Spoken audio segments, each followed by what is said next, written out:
Salut tout le monde, c'est Itech et aujourd'hui on se retrouve dans une nouvelle vidéo dans laquelle je vais vous montrer comment avoir un émulateur de Game Boy Advance gratuitement sur votre iPhone.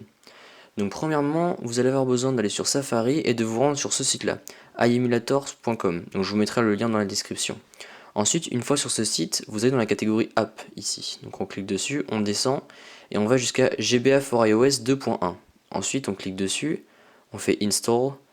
Donc là on va attendre un peu, voilà. Ensuite on redescend, on reclique sur celui-là, on refait install, là ça va charger, on refait install encore une fois. Donc là on attend un petit peu et ça va nous proposer d'installer GBA for iOS, normalement. Donc voilà, hop, boxcloud.com c'est installer GBA for iOS, donc vous faites installer. Ensuite normalement c'est bon, on peut quitter le site de iemulator.com.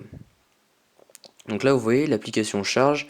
Donc je vais bien vous montrer que ça marche pour iOS 9. Donc là vous voyez j'ai la barre de réglage là. Je vais vous montrer que je suis bien sous iOS 9. Hop là vous voyez version iOS 9. Donc voilà. Ensuite donc vous voyez l'application se charge vraiment assez rapidement. Voilà, installation. On appuie pour quelques secondes.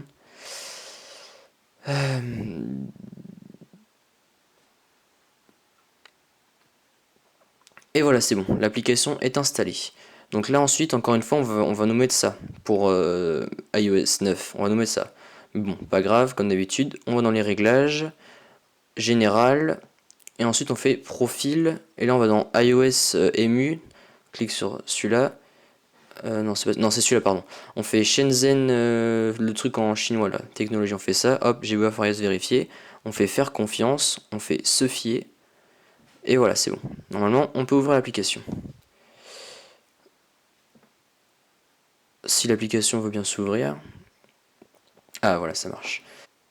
Donc là, une fois que vous arrivez dans l'application, ça va se présenter comme ça. Donc là, ça va vous mettre No Games, machin et tout.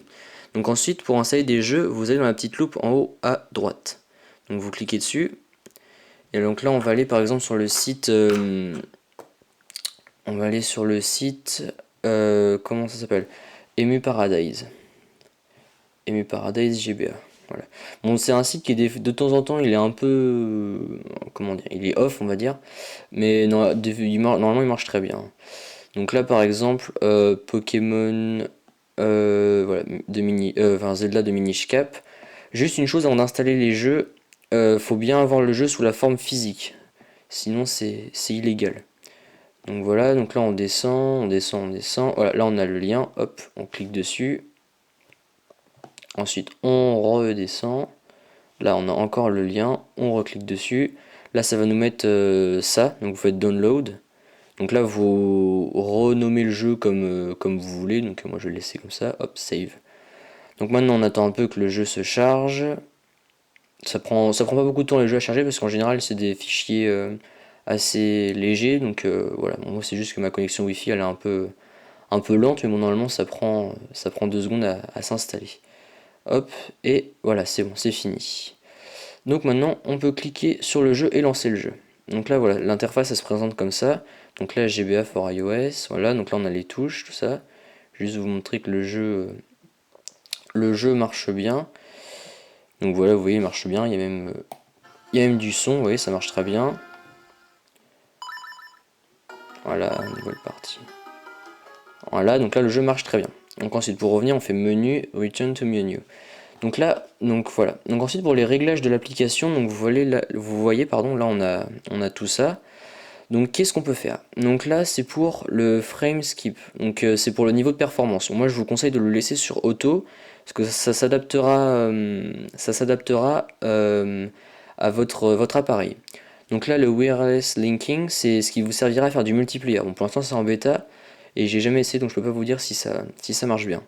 Là ça aussi je vous conseille de l'activer, le autosave. Donc en gros c'est que ça veut dire que ça va sauvegarder vos jeux à chaque fois que vous le quittez. Donc là on peut choisir pour les modifications, et là on peut choisir un autre truc pour les palettes. Donc là on a l'original où on peut choisir bleu, tout ça, dark blue pardon.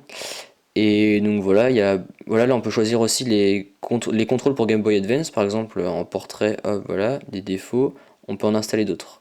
On clique sur le petit plus là-haut, là on va attendre que ça charge, et vous voyez il y a plein d'autres d'autres skins pour changer bah, le skin de votre console. Par exemple, là, on va dans ceux-là, et là vous voyez, ah, il y en a un super sympa, celui du Pokédex. Hop, download. Voilà, on attend que la petite barre violette soit installée comme d'habitude. Voilà, on y retourne, done. Voilà, après on peut aussi faire ça, vibrate on button press. Donc ça en gros ça va être quand vous appuierez sur les touches, ça fera des petites vibrations dans le téléphone. Donc c'est vraiment sympa parce que comme ça on sait quand est-ce qu'on appuie sur les boutons, etc. Donc là on peut avoir la synchronisation avec Dropbox, donc pour éviter de perdre ses données lorsque l'émulateur est désinstallé par erreur ou etc. Donc voilà. Maintenant on peut retourner sur le jeu, on fait resume.